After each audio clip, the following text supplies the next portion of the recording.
This is Fox 59 Nightcast. Dead men tell no tales unless they're serial killer Larry Eyler.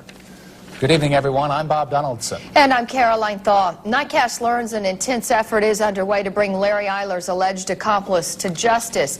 In tonight's exclusive top story, Nightcast Adam Shapiro reports police want to reopen some of the Eyler murder cases based on the killer's deathbed confessions.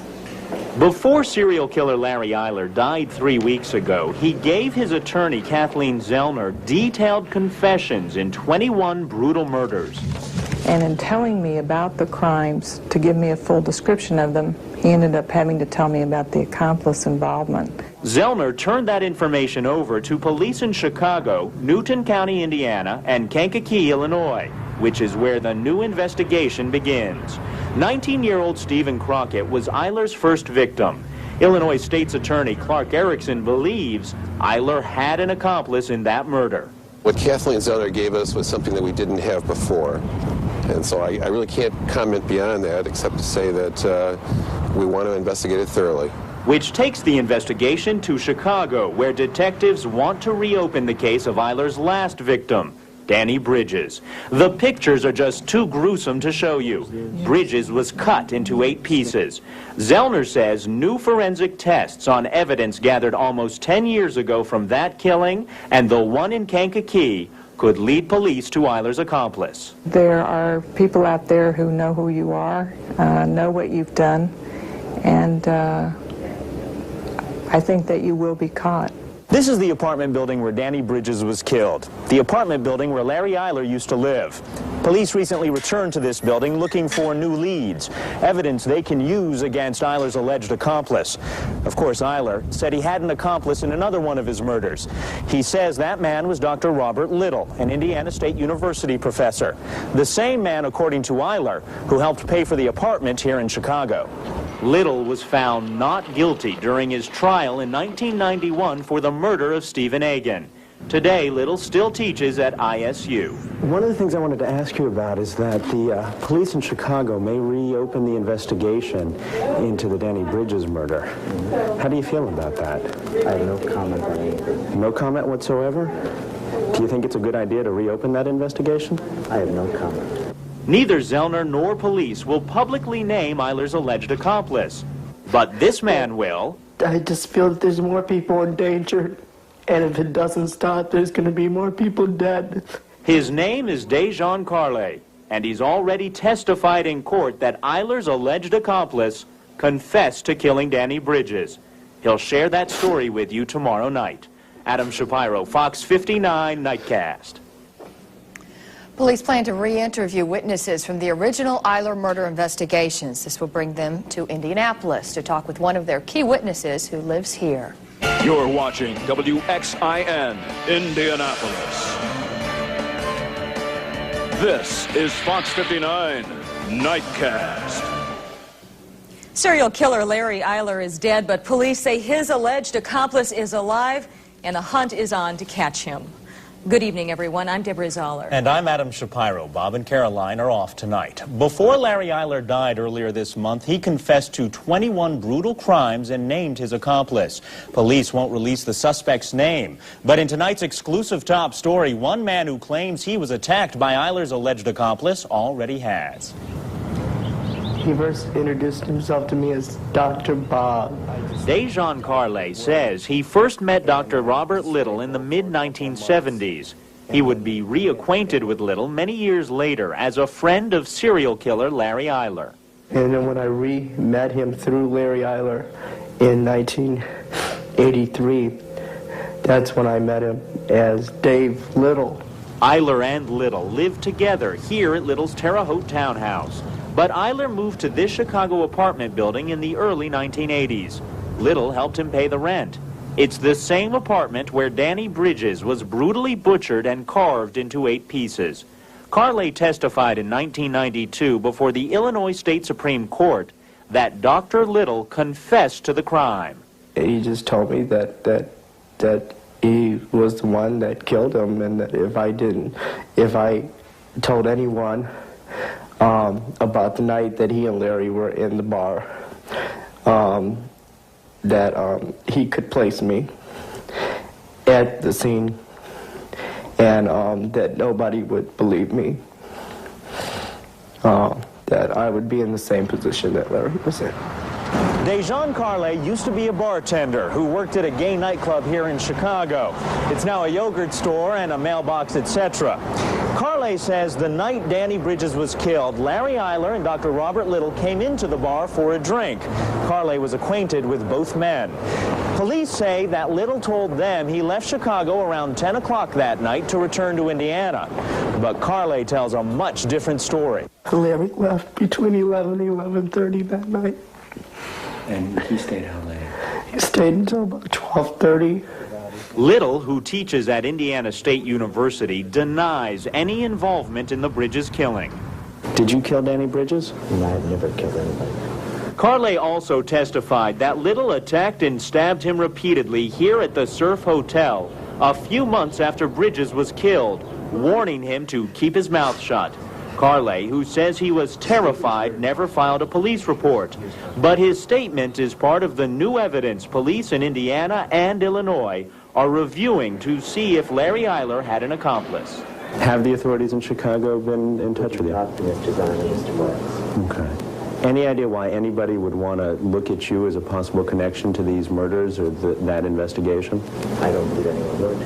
Zahn and Voiles are Dr. Little's attorneys, and they declined an interview. But Dejan Carley is talking, and police are listening. Investigators are asking people with information about the Eyler killings to call them at area code 815-937-2930. Yet another mystery. A murder 10 years ago will land a Terre Haute professor in court. Nightcast broke the story last night that a civil suit is being filed against Indiana State University professor Robert Little. Nightcast Adam Shapiro joins us now live from the newsroom. Adam, why exactly a civil suit and not a criminal suit, criminal charges? Well, Caroline, Chicago police never charged Professor Robert Little with any crime after Danny Bridges was killed. Serial killer Larry Eyler, a friend of Little's, was convicted for that murder. But Bridges' family thinks Dr. Little committed the crime. They're not waiting for police to do anything. They're taking Little to court. The police in Chicago may reopen the investigation into the Danny Bridges murder. Professor Robert Little says he didn't do it. Did you kill Danny Bridges? No, I've never killed anybody. But the family of murder victim Danny Bridges doesn't believe Little. They filed a wrongful death lawsuit against him. It says Little intentionally stabbed and caused the death of Daniel Bridges. Little wasn't home today, and he canceled his classes at Indiana State University. People who know him are rallying to his defense. Anybody can bring a lawsuit to anybody. I think they're just pushing it, just trying to push it. But this isn't just anybody. It's attorney Kathleen Zellner, the woman who represented serial killer Larry Eyler, the man originally convicted of killing Bridges. Eyler was also a close friend of Professor Little's, and Zellner says she'll introduce new evidence that implicates Little. I'm going to bring in forensic experts, and we're going to analyze the case in a way that's never been done before. The night that he attacked me, I saw a totally different person. The case relies on the testimony of Dejan Carley, who claims Little confessed to the murder and also attacked him. It's that person that I see in that nightmare. And